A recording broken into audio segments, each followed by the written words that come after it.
Hello,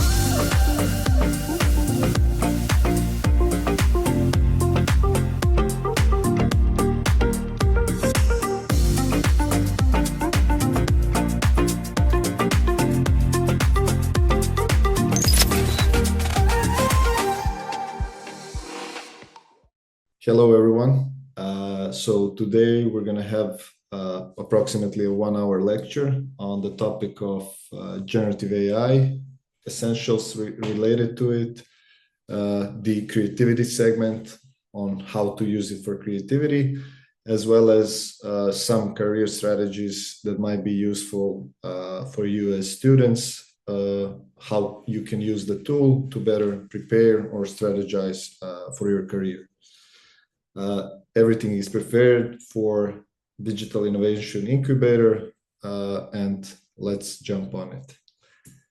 So very briefly about me, your lecturer in the next hour. So name is Philip. My background is international business, and my master's degree is in service leadership and innovation. So topic that is very close to my heart. 5 years of entrepreneurship, founded 2 companies at the end of my university, then 8 years employed. So the past 2 years were most influential for me in terms of generative AI when I worked for Google. Since the beginning of ChatGPT and BART, which was Google's tool, I've been involved in using the tools effectively, and I became internal educator for our team on how to use generative AI tools. Then, as I noticed how fast this whole train is going and how important this is going to be for all of us in terms of business, private life, all the life segments, I decided to start my own company, Mediartem AI, which does exactly that. So teaching people on how to use the tools in a both ethical but also holistic way. So we cover technological, business, even now psychological segments of using the tools. And yeah, today we'll be talking about it. So let's jump on the agenda. So the agenda for today, for this next hour, is to have a brief intro into the topic. Then we're going to have intro to prompt engineering and using the tools for creativity, and then the practical applications that you can use for your career development. If my pace is going to be a bit faster, it's because of our time limit, but you can always replay the recording. So the goals are to deepen the understanding of AI in general, to encourage new perspectives, and to explore the capabilities of the tools and practical and useful applications for your everyday life. Why? Well, it's here to stay. The train started something like 2.5 years ago, and it's going super fast. Even myself, who's in the topic 12 hours per day, for me, it's hard to keep up with the development, and it's something that we need to take into consideration seriously, something we need to study more, because as mentioned earlier, it affects every single segment of our life, and it's going to influence it more and more. It also enables us to continuously adapt and learn new things. It optimizes our resources, our time. We are way better time users with Gen AI tools, and it also gives both the individuals and businesses a competitive advantage in terms of how fast, how good, and how many things we can do with these tools. And it's a great amplifier for your skills and potential for your career. So how to approach the tools and the topic in general, we notice there are 2 extremes. So one is total ignorance, like ignoring the team, the technology, and one is idolizing it. So people that want to have chips, that want to have everything done by AI, that totally immerse themselves in the technology. We tend to think that the best approach is something in the middle, and the slippery slope is it's really easy to fall either left or right in this topic. But we tend to think that the middle is the best approach towards AI, which is human at the center and using this tool as help, which only amplifies our skills and capabilities while keeping us still superhuman in the process. So as I mentioned, human is at the center. Tools should serve humans, not the other way around. And we should approach the tool holistically. Each one of us has their own specific worldview, which was formed by their experiences, their education, their work. All of these approaches are useful because this tool is such an important topic that needs to be analyzed from different segments. So let's jump onto introductory part, very briefly about the team, AI and generative AI.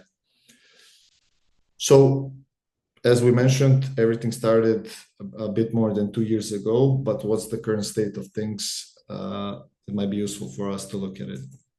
So even though AI has been around for decades, researched by many scientists and IT professionals, ChatGPT was the first tool, first initiative that brought it into general public and made it tangible for every individual to use it.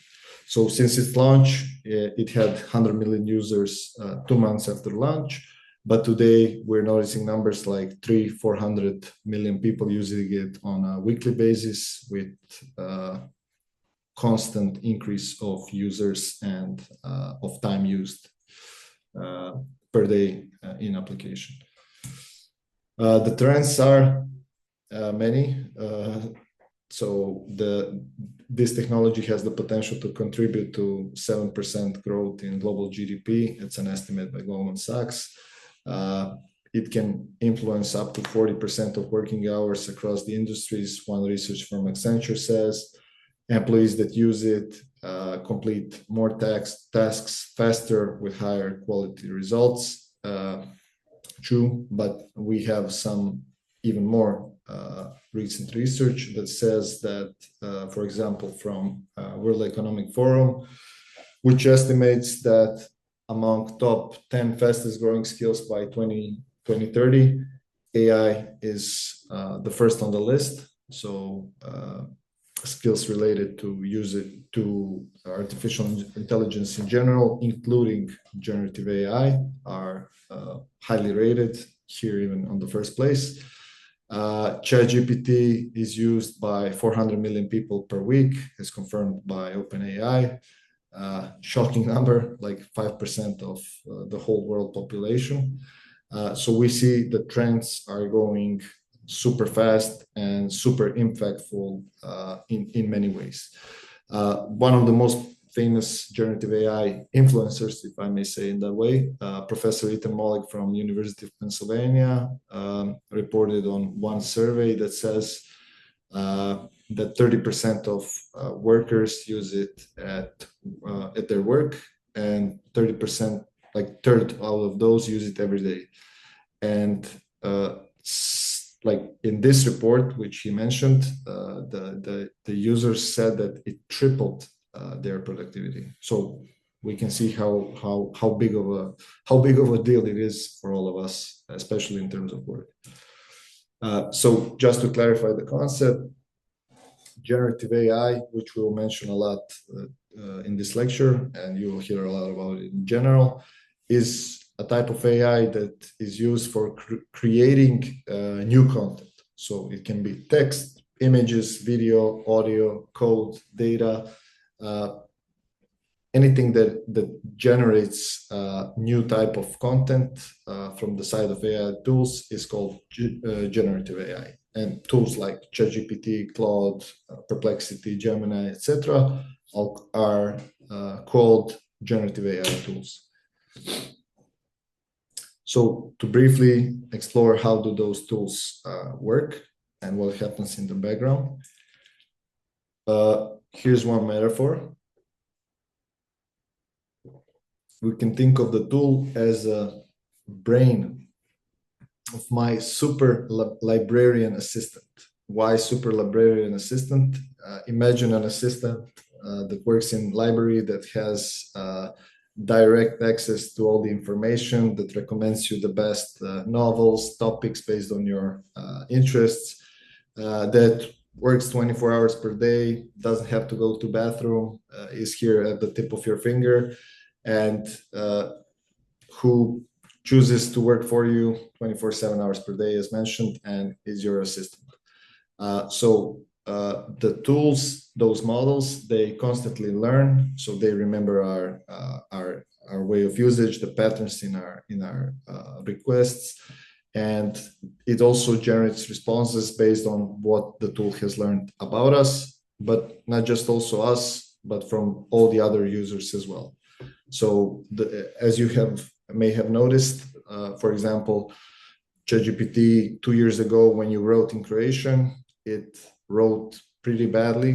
So I would say it was accurate like 70%, while today I would estimate that 98% all the Croatian texts that it does are correct. So why did that happen? In the process, it learned a lot from the users who corrected it, who used it a lot, and it just got better. And we can think of it for any segment of usage, not just the language. Here's one metaphor as well in terms of how should we use it. So I like to tell people that you can look at it as your assistant chef. So what's the thing with assistant chefs? They can cut carrot, they can prepare the meat, they can even suggest the recipes, but the main chef is the one who decides on what goes in front of guests. The main chef is the one that's responsible for the outcome. The main chef is the one that gets both the compliments and the criticism, and we can look at those tools as our assistant chefs, like this one on the picture, that, as I mentioned, for the super librarian, which is another metaphor, that don't have to go to bathroom, that are here 24/7, that have tons of knowledge about all the topics related to our meal, and that can even proactively suggest things, but we are the ones in control, we are the ones guiding them, and we are the ones responsible for the outcomes that we deliver through the assistance of our chefs. Not the other way around. We don't outsource completely to the assistant chef, but we use him as a very productive assistant. So how were the models trained? So usually the classical way of training those models was just processing, analyzing a bunch of data. And the modern one is having human in the loop, which I will explain a bit later more. So in terms of processing data, I will just jump on the second slide. That was the classical way of training models, and the one that was used also for example, ChatGPT and modern GenAI tools. So the algorithm chewed on bunch of data. So as we can see from the equity of all data trained, all data used for training, 82% approximately of all data that the tool was trained on was from the internet data, a wide range of topics, all the data that can be found on the internet. 8% was from the books, which were put in the model, and 3% was from Wikipedia. Technically, I like to say, imagine model being trained on the whole internet. So there was a lot of data processed, and the process specifically for ChatGPT 3 lasted for 1 month. And these are some of the data centers that how they look, where this process is being done.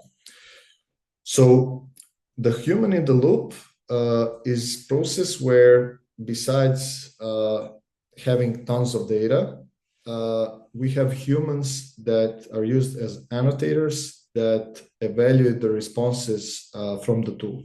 So, for example, so if we didn't have humans in the loop, it would be purely statistical model. So if you asked it like, for example, a question like, what is a dog? What is a dog? The tool would give you estimates based on everything it's read in all the information that it has on what an answer should be. So it's a statistical model that would look like something like this in the background, and it will say, okay, so the chance that dog is an animal is the highest, so I would rate it 40%. So I'm gonna make this my answer. This will be the outcome. So it says a dog is an animal. So this will be purely statistical estimation of responses. But with human in a loop, we have additional layer of crafting the responses, where tons of people were used to evaluate the responses from the tool, and then they would say this is a good response because of XYZ. This is not a good response because of XYZ. Usually, when this type of question comes, you should answer A, not B, and the model would get.